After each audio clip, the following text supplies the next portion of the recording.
Heart Anjali और वीर का सच्चा प्यार। वो कहते हैं ना, अगर किसी चीज़ को शिद्दत से चाहो तो पूरी कायनात तुम्हें उससे मिलने में लग जाती है। तो ऐसी ही कुछ कहानी है अंजलि और वीर की। आज 4 साल बाद फिर वही आवाज़ सुनाई दी, हवा में फिर वही खुशबू थी, लेकिन सब कुछ बदल चुका था। उससे देख के ऐसा लगा मानो जिंदगी मुझसे बोल रही है, तू अभी जिंदा है, तू अब भी ख्वाब देख सकता है, तू अकेला नहीं है। लेकिन फिर भी मन में कहीं डर था कि कहीं ये सपना तो नहीं है जो आँख खुलते ही टूट जाएगा। मन में हजार सवाल चल रहे थे कि तभी वो सामने आँख बोली, हाय कैसे हो। मैं तो उससे बस देखता ही रह गया। वो फिर बोली, हेलो कैसे हो, कुछ बोलो। मैं हड़बड़ाहट में बोला, मैं ठीक ही हूँ, तुम जैसी हो। वो बोली, ठीक हूँ। तुम इस कंपनी में जॉब करते हो। मैंने कहा, हाँ। उसके चेहरे पर हल्की सी मुस्कुराहट थी और बोली, मैं आज ही ज्वाइन हुई हूँ, यह आज मेरा पहला दिन है जॉब का। ये सुनकर मानो मेरे अंदर कहीं खुशी की लहर चल पड़ी, लेकिन मैं उससे वो खुशी बांट नहीं सकता था। मैं आज 4 साल बाद उससे मिला था। वो मेरी पहली मोहब्बत थी। हम दोनों साथ में बहुत खुश थे, लेकिन फिर एक दिन आया जब वो मुझसे जुदा हो गई। आखिरकार गलती भी मेरी ही थी। असल में वो मुझे छोड़ के नहीं गई थी, मैंने ही कुछ गलत कर दिया था उसके साथ। मैं ही बेहक गया था किसी और के लिए और। लेकिन वो कहते हैं ना, प्यार अगर सच्चा हो तो बुरे से बुरा इंसान को बदल देता है। ऐसा ही कुछ हुआ मेरे साथ। मैं अंजलि को भूल के भी नहीं भुला पाया था और फिर आज 4 साल बाद वो मेरे सामने है। क्या बोलूँ उससे, मैं किस मुंह से बात करूँ, कुछ नहीं समझ आ रहा था मुझे। वो मेरे ही ऑफिस में अभी नई ज्वाइन हुई है और मैं उसका सीनियर हूँ। हम रोज ऑफिस आते हैं, काम करते हैं और घर जाते हैं। 1 महीना हो गया था हुए, लेकिन अंजलि ने मुझसे एक बार भी हमारे बीती हुई जिंदगी में बारे में बात नहीं की, कभी भी। ना ही वो मुझे पूछी कि मैं अब उसी के साथ ही या ब्रेकअप हो गया है मेरा। एक दिन जब शाम ऑफिस से निकलने का टाइम हुआ तो बहुत बारिश हो रही थी और मेरे पास छता नहीं था कि मैं बस स्टैंड तक भी जा सकूं। मैं ऑफिस में ही वेट कर रहा था बारिश रुकने के लिए। तभी अंजलि ऑफिस से निकल रही थी और मुझे बैठा देखकर पूछी, तुम्हें घर नहीं जाना? तो मैंने कहा, घर तो जाना है, लेकिन मैं आज छता नहीं लाया और बाहर बहुत बारिश हो रही है, इसलिए वेट कर रहा हूँ रुकने के लिए। वो बोली, ठीक है। फिर थोड़ा रुक के बोली, मेरे पास छाता है, चाहो तो मैं तुम्हें बस स्टैंड तक छोड़ सकती हूँ। मैंने बिना कोई सोच विचार किए जा कह दिया और जल्दी से सब सामान रख के उसके साथ ऑफिस से निकला।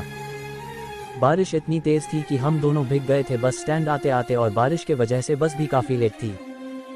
हम दोनों के बीच शांति थी, ना मैं कुछ बात कर पा रहा था ना वो कुछ बोल रही थी।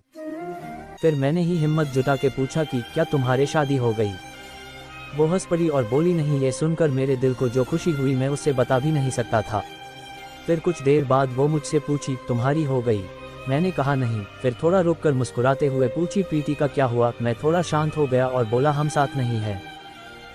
वो कुछ नहीं बोली, बस चुपचाप खड़ी थी। फिर मैंने बहुत हिम्मत जुटा के कहा कि अंजलि मुझे माफ़ कर देना, मैंने तुम्हारे साथ बहुत गलत किया था। वो चुप ही थी, कुछ नहीं बोली। मैं भी चुप खड़ा था। फिर थोड़ी ही देर में बस आ गई और हम दोनों बस में गए।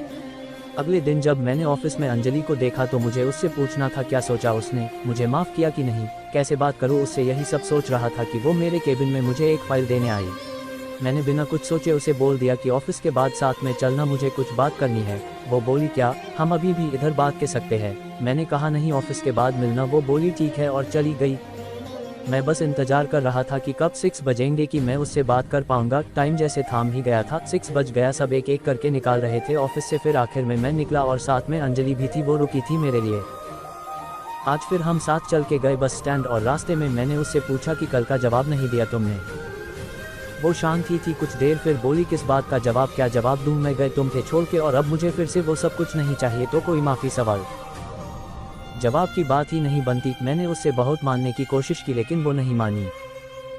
5 महीने हो गए थे हमें एक ही ऑफिस में काम करते हुए, लेकिन हम दोनों ही अब एक दूसरे से बात नहीं करते थे। उस दिन के बाद मैंने बहुत बार कोशिश किया कि अंजलि को मैं माना लूँ, उससे ये कह सकूँ कि हाँ मुझसे गलती हो गई थी, लेकिन मैं तुम्हारे बिना नहीं रह पा रहा हूँ। तुम इस ऑफिस में ज्वाइन हुई उससे पहले से मैंने तुम्हें कांटेक्ट करने की कोशिश किया था, लेकिन नहीं हुआ। और जब तुम इस ऑफिस में आई तो मेरी खुशी का कोई ठिकाना ही नहीं रहा, लेकिन मैं तुमसे बात करने की हिम्मत नहीं होती थी। मुझे पता था कि तुम अब भी मुझे प्यार करती हो, लेकिन कहती नहीं हो। एक दिन मैंने ही कुछ सोचा और ऑफिस में आप सबको अपनी शादी की खबरें दे दी कि अगले महीने मेरी शादी होने वाली है। ये सुनकर ऑफिस में सब मुझे बधाई देने के लिए आए, लेकिन अंजलि नहीं आई। शाम को मैं खुद उसके पास गया और पूछा कि क्या तुम्हें खुशी नहीं हो रही कि मेरी शादी होने वाली है? वो बोली, क्यों नहीं, मैं बहुत खुश हूँ कि तुम शादी करने जा रहे हो, एक नई जिंदगी की शुरुआत लेने जा रहे हो। फिर मैंने पूछा कि तुम मुझे बधाई देने की नहीं आई जब सब लोग आए थे ऑफिस के? तो बोली, मुझे बहुत काम था, मैं बसी थी। मैंने कहा ठीक है और मैं वहाँ से चला गया। 2 दिन बाद रात को अंजलि का मैसेज आया कि क्या तुम सच में शादी कर रहे हो अगले महीने। मैंने कहा हाँ। अगले दिन अंजलि ऑफिस ही नहीं आई थी।